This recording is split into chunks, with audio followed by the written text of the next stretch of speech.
Y nuestro programa 360 se encuentra en esta oportunidad en la Plaza Altamira de la ciudad de Caracas, uno de los sitios emblemáticos de la escena política nacional, ya que precisamente en un lugar como este se cometieron muchas violaciones a los derechos humanos por parte de la oposición política venezolana.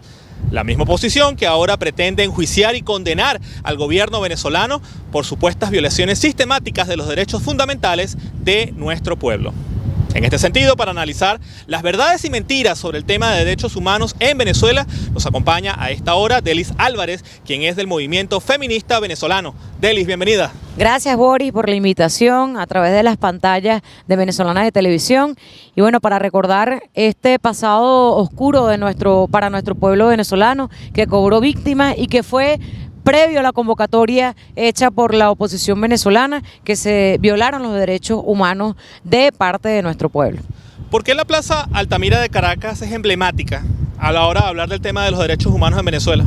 Porque esta plaza, históricamente, desde que se ha intentado derrocar la revolución bolivariana, ha sido desde esta plaza que se han reunido los líderes de la oposición venezolana a plantear la violencia, a hacer las convocatorias de violencia a nuestro pueblo. Desde esta plaza se ha manipulado a sectores juveniles de la oposición venezolana para cometer actos de terrorismo, actos de violencia, actos de vandalismo, actos de saqueo de nuestros jóvenes, de nuestros niños, inclusive de nuestros niños y de nuestras niñas que han sido manipulados, que han sido convocados, que han sido pagados, que se les ha suministrado sustancias psicotrópicas y estupefacientes, que se les ha suministrado alcohol, dinero, armas, para que estos niños y niñas pues cometan violaciones, cometan delitos.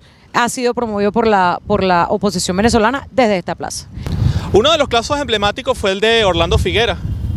Sí, cómo olvidar ese crimen y ese asesinato tan vil, tan inhumano que se cometió contra este joven, que por su apariencia física, que por su condición de humildad fue quemado vivo, pero antes de eso también fue apuñaleado.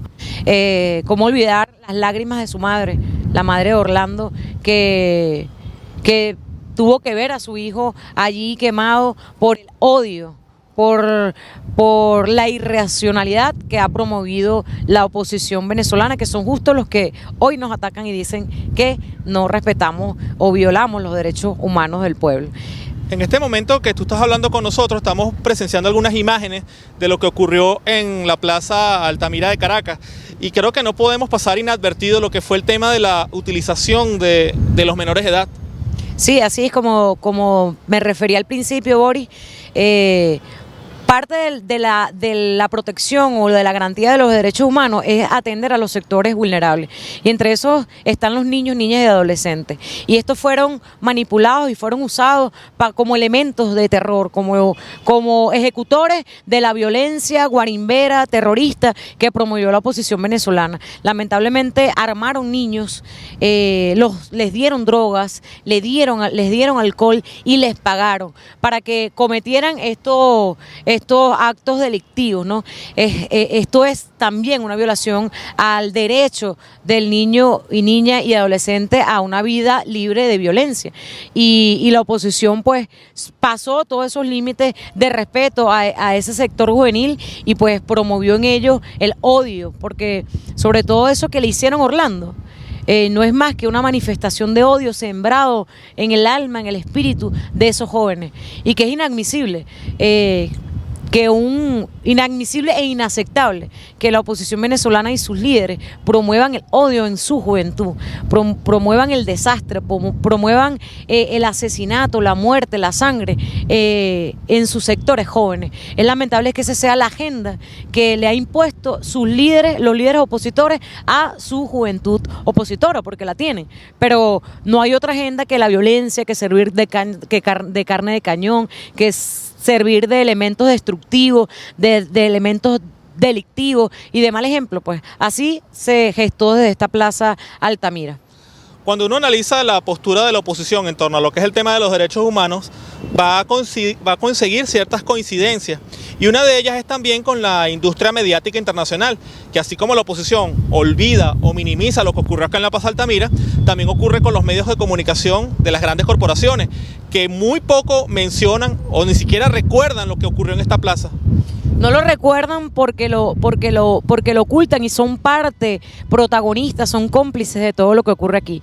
Recordar que aquí la derecha venezolana no está sola, está patrocinada por el imperialismo norteamericano y por todas las transnacionales de comunicación que han estado siempre al servicio del imperialismo norteamericano. Entonces no están solos, primero por ahí. Segundo, por supuesto, cuentan con esos medios internacionales que han servido para mostrar una Venezuela que no existe. Han mostrado una dictadura en Venezuela que no existe. Han mostrado una violación a los derechos humanos en Venezuela que no existe. La intención de derrocar un gobierno que es democrático, que es legítimo, pero que no tiene otra intención que los recursos venezolanos. Ese es realmente el trasfondo de toda esta conspiración internacional. Y sin duda alguna, pues, este tipo de violencia lo que sirve para los medios comunicacionales internacionales es para mostrar una Venezuela llena de violencia, es para mostrar una Venezuela que se encuentra en una guerra civil, en un enfrentamiento de pueblo contra pueblo. Y hay que resaltar que los únicos focos de violencia que se han dado y que se dieron en el 2017 fue Plaza Altamira y algunos sectores del este de Caracas. Y en el interior del país, en tan solo 15 municipios de principales ciudades del país, que por cierto eran de clase media. Es decir, no era un pueblo en violencia, era un sector patrocinado, pero que con complicidad de los medios internacionales mostraron a todo un país encendido, con focos de violencia, toda una población enardecida y queriendo acabar con una dictadura que no existe. Si en algo pueden coincidir tanto la oposición como el gobierno es el tema de la violación de derechos humanos, porque el gobierno dice que se están violando los derechos humanos por parte de la oposición y el bloqueo norteamericano, y la oposición dice que se están violando los derechos humanos por parte del gobierno de Nicolás Maduro y la revolución que tiene oprimido a nuestro país y que se necesita una intervención militar humanitaria. Quisiera tu planteamiento a propósito de estas posturas tan opuestas. Primero hay que resaltar lo siguiente: la materialización y la concreción de los derechos humanos del pueblo de Venezuela surgen a partir del mandato del comandante Chávez. En la Constitución del 61, en la Cuarta República, los derechos humanos en Venezuela eran de simple reconocimiento, o sea, una Constitución y un Estado que solo reconocía los derechos humanos, pero no los garantizaba. A partir de esa constituyente convocada por el presidente Chávez, bueno, se amplía nuestra Constitución, que por cierto, ejemplo para el mundo en cuanto a al reconocimiento, garantía y todo lo que es nuestro ordenamiento jurídico en materia de derechos humanos, es reconocida en el mundo porque es una Constitución de avanzada, progresista. Es a partir de allí donde el Estado venezolano empieza no solamente a reconocer, es decir, reconocer es el pueblo tiene derecho a vivienda, trabajo, salud, educación, sino además de garantizarlo en nuestro Estado democrático, en nuestra democracia protagónica y participativa. El Estado garantiza la concreción de esos derechos de nuestro pueblo. Porque es que hablar de los derechos humanos no es algo abstracto. Tenemos los derechos que son considerados de primera generación, que es el derecho a la libertad, es el derecho a la vida. Pero además también los de segunda generación, que son el derecho a la vivienda, el derecho al trabajo, el derecho a la salud.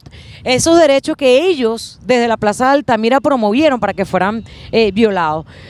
¿Cómo olvidar cuando ellos asediaron la maternidad, el materno-infantil de Caracas con 54 infantes allí? ¿Cómo olvidar que ellos asediaron también 2 centros educacionales con estudiantes adentro de ese centro educativo? ¿Cómo olvidar que ellos violaron el derecho humano de la salud y del trabajo, cuando ellos también asediaron los espacios de la administración pública y centros de trabajo de la administración pública, pero además que también impidieron el derecho al trabajo de los pequeños comerciantes que querían abrir su comercio y que ellos no se lo permitieron, y que además también violaron el derecho humano de la propiedad, cuando promovieron el saqueo, la violencia contra esta propiedad.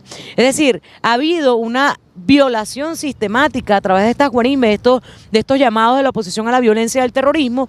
Ha habido una violación sistemática de los derechos humanos de nuestro pueblo. ¿Quiénes los ha garantizado? Por supuesto ha sido la Revolución Bolivariana, desde el comandante Chávez. Nosotros en Revolución es que hemos garantizado el derecho humano de la vivienda.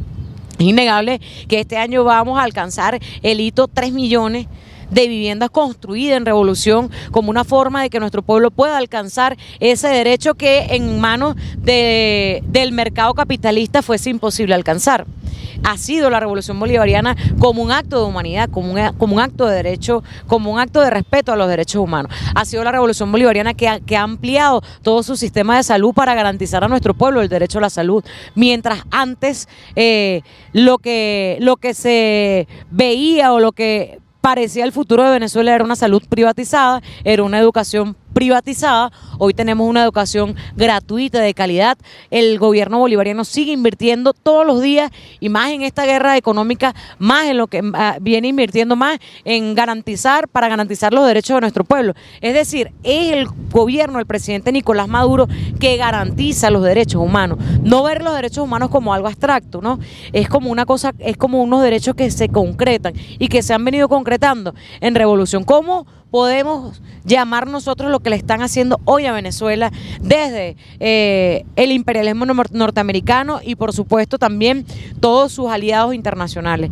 Sonará a una aberración jurídica, quizás, y quizás los estudiosos del derecho penal dirán que esto es una locura, pero definitivamente es buscar una muerte masiva de nuestro pueblo. Eso es genocidio, y un genocidio además que se encuentra en grado de frustración, y se encuentra en grado de frustración porque tenemos un presidente allí que, bueno, hace milagros, que maniobra para que podamos por todas las vías posibles, y además con las alianzas internacionales de los pueblos que todavía nos apoyan, de los gobiernos racionales del mundo, de los gobiernos que creen en un mundo multipolar, como Rusia, como China, como Turquía. Bueno, el presidente en esas alianzas ha impedido que nuestro pueblo muera de hambre, que nuestros pacientes con enfermedades crónicas puedan tener su medicina a tiempo. Es porque tenemos un presidente como el presidente Nicolás Maduro, y en esa medida está, por supuesto, garantizando los derechos humanos de nuestro pueblo. Cuando el presidente Nicolás Maduro protege a nuestro pueblo, hace todas las maniobras para traer la medicina y proteger a los pacientes con enfermedades crónicas, bueno, está impidiendo un genocidio, está impidiendo la muerte, está además garantizando los derechos humanos, el derecho a la salud, que es un derecho humano. Cuando seguimos construyendo viviendas, estamos garantizando el derecho humano, que es la vivienda. Cuando seguimos todo el tiempo invirtiendo en la educación y en la alimentación dentro de las escuelas para garantizar, bueno, la sana nutrición de nuestros niños y niñas y adolescentes.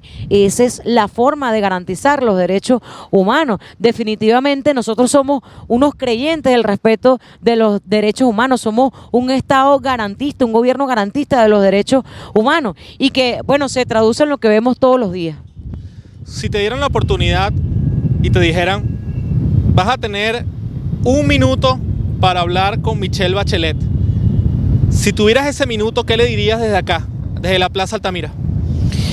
Lo primero que le mostraría es el video donde Orlando Figuera es asesinado brutalmente de manos del odio.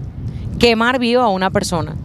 Y desde ese video también le diría que revise bien quiénes han sido los protectores del pueblo de Venezuela y los garantes de los derechos humanos. Que revise bien quiénes promueven la violencia en nuestro país. Y además que nosotros no necesitamos ayuda humanitaria. Nosotros necesitamos es que cese el bloqueo contra Venezuela. El hecho de que hoy Venezuela tenga un bloqueo y nuestro gobierno tenga un bloqueo financiero, y además que nos están robando descaradamente, nos robaron Citgo, nos bloquean los fondos y nos los roban. Bueno, eso imposibilita que nuestro pueblo pueda tener hoy acceso a las medicinas, que hoy pueda tener acceso a la alimentación. Y todo eso se deriva del bloqueo brutal contra nuestro pueblo que promueve la oposición venezolana. Entonces, si quiere y queremos realmente proteger los derechos humanos de nuestro pueblo, tenemos que empezar por decir que debe apoyarnos en que cese el bloqueo contra Venezuela, que permita que nosotros construyamos nuestro propio destino, que permita que el pueblo de Venezuela construya su propio futuro y pueda labrar pues el camino que ha decidido construir para la patria. Bien, ustedes la escucharon de Daís Alvarado, quien es del movimiento feminista venezolano, quien ha compartido con nosotros desde acá, desde la Plaza Altamira, un poco su reflexión a propósito de los mitos y realidades de los derechos humanos en Venezuela, a propósito de lo que es el foco de atención que ha ganado nuestro país en la escena internacional. Agradecemos la presencia de nuestra invitada y de esta forma vamos a una pausa en nuestro programa 360. Sin embargo, usted que nos está escuchando, no se vaya, que al regreso continuaremos con mucho más. Ya venimos.